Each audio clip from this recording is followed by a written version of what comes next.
Varicose veins కి సరైన చికిత్స కోసం సంప్రదించండి ఎవిస్ హాస్పిటల్. నమస్కారం. మాఘపురాణం 21వ రోజు పారాయణలోకి వచ్చాం. ఈ మాఘపురాణంలోని తొలి గాథలన్నీ కూడా వశిష్ఠ మహర్షి మన దిలీప మహారాజుకు తెలియజేసిన గాథలుగా కనపడతాయి. కొన్ని గాథలు సూత మహాముని ఋషులకి మునులకి నైమిషారణ్యంలో చెప్పిన గాథల్లాగా కూడా కనిపిస్తాయి. అయితే ఇప్పుడు ప్రస్తుతం మనం చదువుతున్న గాథ ఏంటంటే, దత్తాత్రేయ స్వామివారు త్రిమూర్త్యాత్మక స్వరూపుడు బ్రహ్మ విష్ణు మహేశ్వరుల అంశతోటి జన్మించాడు. అనసూయాదేవి యొక్క పాతివ్రత్యాన్ని, ఆమె యొక్క భక్తిని పరీక్షించడానికి త్రిమూర్తులు ముగ్గురు ఆమె దగ్గరికి భోజనానికి వచ్చి వివస్త్రగా మాకు వడ్డించమంటే ఆ ముగ్గురిని బిడ్డల్ని చేసి వివస్త్రగా పిల్లలకి పాలు ఇచ్చి పడుకోబెట్టిందట ఆవిడ. అయితే మళ్ళీ తర్వాత బ్రహ్మ విష్ణు మహేశ్వరులకి పూర్వరూపాలు వచ్చినప్పుడు వారిని కోరుకుంది, మీ ముగ్గురు కలిసి నాకు సంతానంగా జన్మించండి అని. ఆ ముగ్గురు సంతానంగా జన్మించిన వాళ్ళే చంద్రుడు, దూర్వాస మహాముని, తర్వాత దత్తాత్రేయుడు. దత్తాత్రేయుడిలో ముగ్గురి అంశాలు ఒకేసారి రూపుదిద్దుకున్న స్వరూపంగా మనకి కనిపిస్తాడు. దత్తాత్రేయ స్వరూపమే చాలా విచిత్రంగా ఆశ్చర్యజనకంగా ఉంటుంది. అయితే ఈ లోక కళ్యాణార్థమే దత్తాత్రేయుడు అవతరించాడని చెప్తారు. దత్తాత్రేయుని కాలంలో మాహిష్మతి అనే నగరానికి రాజధానిగా చేసుకుని కార్తవీర్యార్జునుడు అనే మహారాజు పరిపాలించేవాడు. క్షత్రియుడైనటువంటి కార్తవీర్యార్జునుడు మహావిష్ణువు యొక్క ఆయుధమైన సుదర్శన చక్రం యొక్క అంశావతారంగా చెప్పబడతారు. అయితే ఈ కార్తవీర్యార్జునుడికి దత్తాత్రేయుల మీద భక్తి గురి ఉన్నాయి. ఆయనే ఇతని గురువు అనమాట. ఈ క్షత్రియ రాజుకి గురువు దత్తాత్రేయుడు. క్షత్రియుల్లో మేటి అనిపించుకున్న కార్తవీర్యార్జునుడు ఒకసారి తన గురువు అయినటువంటి దత్తాత్రేయుల వారి ఆశ్రమానికి వెళ్ళి, మీ దయ వలన అనేక విషయాలు ధర్మ సందేహాలకి సమాధానాలు తెలుసుకున్నాను, కానీ మాఘమాస విశిష్టత, మాఘమాస వ్రత విధానం గురించి నాకేం తెలీదు, దాని గురించి తెలియజేయమంటే అప్పుడు దత్తాత్రేయుల వారు కార్తవీర్యార్జునుడికి తెలియజేసిన గాథని మనం వింటున్నాం. ఓ రాజా, భరతఖండం పుణ్యనదులకు పుట్టినిల్లు. ఇక్కడున్న నీ నదులు ప్రపంచంలో ఇంకెక్కడా లేవు. వీటిల్లో ప్రధానమైనవి 12. బృహస్పతి ఒక్కొక్క సంవత్సరము ఒక్కొక్క రాశిలో సంచరించినప్పుడు ఆయా నదులకి పుష్కరాలు వస్తాయి. అట్టి పవిత్రమైన నదులలో స్నానం చేసి దాన ధర్మాలు చేస్తే విశేషమైన ఫలితం సిద్ధిస్తుంది. మనకు తెలుసు, ఈ సంవత్సరము గంగా నదికి పుష్కరాలు సంభవించినాయి. పుష్కరుడు గంగా నదిలో ఉంటాడు. ఆది పుష్కరాలు అయిపోయినాయి, అంత్య పుష్కరాలు మళ్ళీ ఏప్రిల్లో వస్తాయి, దగ్గరలోకి వచ్చేసినట్టున్నాయి. అయితే మనం ఏం చేయొచ్చు, గంగానదిలో ఈ సంవత్సరంలో కనుక వెళ్ళి గంగలో స్నానం చేయగలిగితే ఇంకా దగ్గరకు వచ్చేస్తుంది. కానీ మధ్యాహ్నం వేళ, అపరాహ్నం వేళ పుష్కరుడు ఉంటాడట నీళ్లలో. ఆ సమయంలో స్నానం చేస్తే ఈ పుష్కర కాలంలో స్నానం చేసిన ఫలితం లభిస్తుంది. మహాశివరాత్రి నాడు పవిత్ర స్నానాలు చేయటానికి అత్యంత పుణ్యదాయకమైన కాలం. ఆనాడు దాన ధర్మాలు, శివునికి విశేష పూజలు, శివలింగార్చనలు చేయాలి. మహాశివరాత్రి హిందువులకు గొప్ప పుణ్యకాలం. శివరాత్రి నాడు శివాలయాలకు వెళ్ళటము, శివుని దర్శించి విశేష పూజలు జరపటము, ధూపదీప నైవేద్యాలు, అభిషేకాలు, అర్చనలు, భజనలు, సంకీర్తనలు, హరికథలు, పురాణ శ్రవణాది కార్యక్రమాలు నిర్వహించటము, చూడటము, వినడము చేయవలను. శివరాత్రి నాడు జాగరణ, ఉపవాసాది కృత్యాలు చేస్తే చెప్పనలవి కానంత పుణ్యం సంపాదించుకోవచ్చు. వారికి ఉన్న సమస్త పాపాలు కూడా హరించుకుపోతాయి. పుణ్యాత్ములై పరమపద కైవల్య ప్రాప్తిని పొందుతారు, జన్మరాహిత్యాన్ని పొందుతారు. ఈ జన్మజన్మల పాపాలు, క్లేశాలు అన్నీ కూడా తొలగిపోతాయి. మాఘమాసమే అత్యంత పుణ్యప్రదమైన మాసం. అందులోనూ ఆ మాసంలో వచ్చేటువంటి మహాశివరాత్రి యొక్క మహాత్మ్యాన్ని వర్ణించనలవి కాదు. ఒక మాఘ స్నానం చేసి, అంటే ఉదయమే చేసేయాలి స్నానం. ఒక సద్బ్రాహ్మణుడికి దాన ధర్మాలు చేస్తే పంచమహాపాతకాలు పటాపంచలైపోతాయి, ముక్తి పదాన్ని పొందగలుగుతాం. దీనికి నిదర్శనంగా ఒక గాథ చెప్తానని దత్తాత్రేయుల వారు సెలవిచ్చిన గాథని మనం వింటున్నాం అన్నమాట. పూర్వం గంగానదీ తీరంలో ఉత్తర భాగమందు భాగ్యనగరం అనే పట్టణం ఉండేది. పేరుకు తగినట్టుగా ఆ పట్టణంలోని సమస్త జనులు మిక్కిలి ఐశ్వర్యవంతులుగా కనపడుతూ ఉండేవారు. అందులో హేమాంబరుడు అనే ఒక గొప్ప వైశ్యుడు ఉండేవాడు. అతను అత్యంత భాగ్యశాలిట. అతనికి 2 కుమారులు ఉన్నారు. తండ్రి ధనార్జనలో కడు నేర్పరిగా ప్రసిద్ధికెక్కాడు. వ్యాపారస్తులు ఒక్కొక్కళ్ళు ట్యాక్ట్ఫుల్గా వ్యాపారం చేస్తారు, వాళ్ళకి ఎక్కువ సంపాదన ఉంటుంది.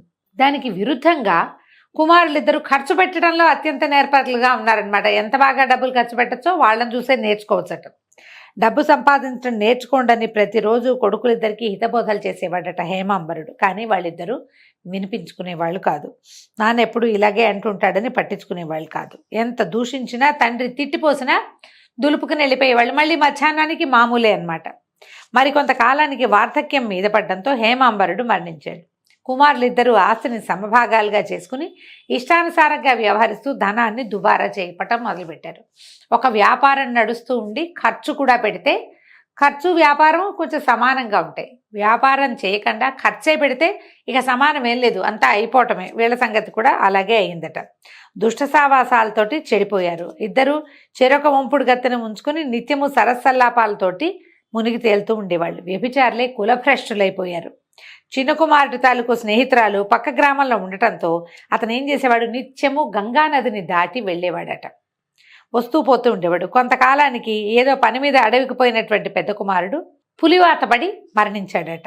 చిన్న కుమారుడు కూడా యాదృచ్ఛికంగా తన స్నేహితురాలతోటి విహారానికి వెళ్ళి పాము కాటు వల్ల చనిపోయాడు. అయితే ఏమైంది, ఇద్దరు ఒకేసారి మరణించారు. ఇంచుమించుగా ఒక రోజులోనే అయ్యిందనమాట. ఇద్దరు ఒకేసారి మరణించడంతో మన యమదూతలు వచ్చి వీళ్ళిద్దరిని తీసుకుపోయారు. తీసుకుని చిత్రగుప్తుడి ముందు నుంచోబెట్టాడు. చిత్రగుప్తుడు వాళ్ళిద్దరి పాపాలని చిట్టాలు తీశారు, పరిశీలించారు. పెద్ద కుమారుని వాడు చేసిన పాపాలకి నరకంలో వేసి శిక్షించండి అని ఆజ్ఞాపించాడు. చిన్న కుమారుని మాత్రం వీడిని స్వర్గాన్ని పంపించండి అన్నాడు. అనేసరికి పెద్ద కుమారుడు అడిగాడు, అయ్యా మేమిద్దరం అన్నదమ్ములం, ఒకే తండ్రి పిల్లలం, ఇద్దరం ఒకే తరహాలో పాపాలు చేసాం. మేమిద్దరం మా నాన్న మాట ఏనాడు వినలేదు. మాకు పూజ భక్తి ఏమీ లేవు. మేము ఏనాడు ఉపవాసాలు తీర్థాటనలు ఏమీ చేయలేదు. నేను ఎలాంటి వాడినో వీడు కూడా అలాంటి వాడే. వాడిది దుర్మరణమే, నాది దుర్మరణమే. నాకు కూడా అన్ని రకాల దుర్వ్యసనాలు ఉన్నాయి. నాతో పాటు మా తమ్ముడు ఎక్కడా తక్కువ తినలేదండి. వాడికి సమస్తము ఉన్నాయి. ఒకే తరహా పాపాలు చేసిన మా ఇద్దరికి నాకేమో నరక ప్రాప్తి, వాడికేమో స్వర్గప్రాప్తి ఎట్టా కలిగింది? ఇదే న్యాయం? చేసిన ఒకే పాపానికి ఇంత వివక్ష తగున నేను పెద్దవాడిని అవ్వడం వల్ల నాకు బుద్ధి లేదని నన్ను అక్కడ పంపించి చిన్నపిల్లాడు వాడికి ఏం తెలియదని వాడిని స్వర్గాన్ని పంపుతారా అని అడిగాడు. అడిగితే చిత్రగుప్తుడు అన్నాడు, పోయి తెలుసుకోనైనా పాపపుణ్యాలు నిర్ధారించడంలో ఇక్కడ ఏ విధమైన వివక్షత లేదు, నరకంలో వివక్ష లేదు. ఇంకా మనకి ఇక్కడ భూలోకంలో అయితే రాజులకి ఎవరు లేరు కదండి. మనకి ఇక్కడ మన సంగతులు తెలియజేసేవాళ్ళు. మన అమ్మా నాన్నలు కూడా పెద్దవాళ్ళని చిన్నవాళ్ళని కొంచెం ఈ పాప పుణ్యాలు అప్పుడు పోన్లే వాడికి తెలీదు, పోన్లే తెలిసి తెలియచేశాడు అని వివక్ష చూపిస్తారు, పిల్లల్ని క్షమించేస్తారు. కానీ యమధర్మరాజు క్షమించడండి. అమ్మైనా నాన్నైనా కొడుకైనా పెద్దాడు చిన్నాడు తేడా లేదు. ఎవరినైనా సరే ఒకటే రకంగా చీల్చి చెండాడి వీడు చేసింది ఇది మంచి ఇది చెడు, ఇందులో ఒక్క ఆవగించంత మంచి చేశాడు కాబట్టి కొద్ది రోజులు స్వర్గం వాసన చూపించి తీసుకురండి అని తీసుకొస్తారు. అక్కడ ఏ తేడాలు ఉండవు.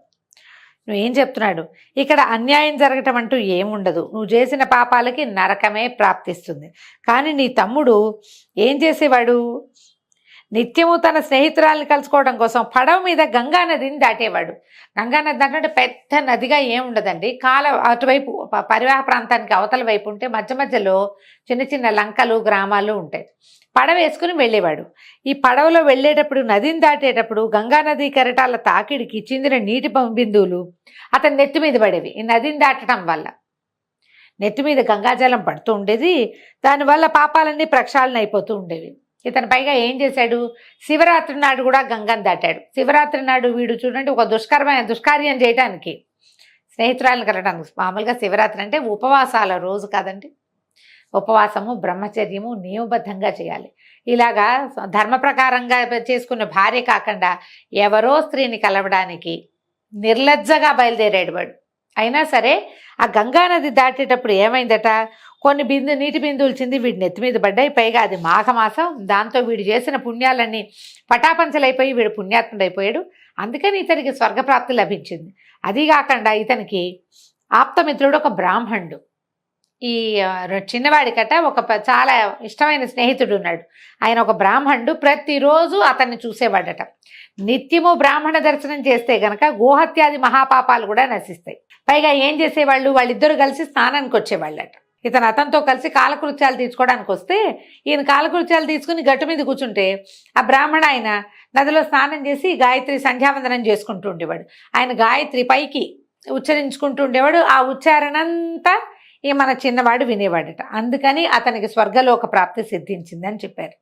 మాఘమాసంలో నదీ స్నానానికి ఎంత నది నీళ్లు పడినా ఎంత పుణ్యం లభిస్తుంది, ఎత్తి మీద పడాలి, అది ఇంపార్టెంట్. అందుకే మనం చెప్పుకున్నాం కటిస్థానము కంఠస్థానము పనికిరాదు, నదిలో మునగాలి అని. లేదా మొన్న ఎవరో ఒకరు చెప్పారండి, ఒక మగ్గు పట్టుకెళ్తాం మేము, మునగటానికి భయము, అందుకని ఓ 2 మగ్గులు నీళ్ళు తీసి నెత్తి మీద పోసుకుంటాను. ఇది కూడా బాగానే ఉందండి, మంచి ఆలోచనే. తల తడవాలి నది నీళ్ళల్లో అన్నమాట. సరే, చిన్నవాడు చిత్రగుప్తుడికి నమస్కరించి అతని దగ్గర నుంచి సెలవు తీసుకుని స్వర్గానికి వెళ్ళిపోయాడు. ఇది మాఘమాసంలోని నదీ స్నాన మహిమ అని చెప్తున్నారు. ఇందులో ఆయన ఎవరో గాయత్రి చేసుకుంటుంటే విన్నవాడికి కూడా ఫలితం లభిస్తుందంటే నామపారాయణ గురించి చెప్పుకుంటా ఉండి మనం.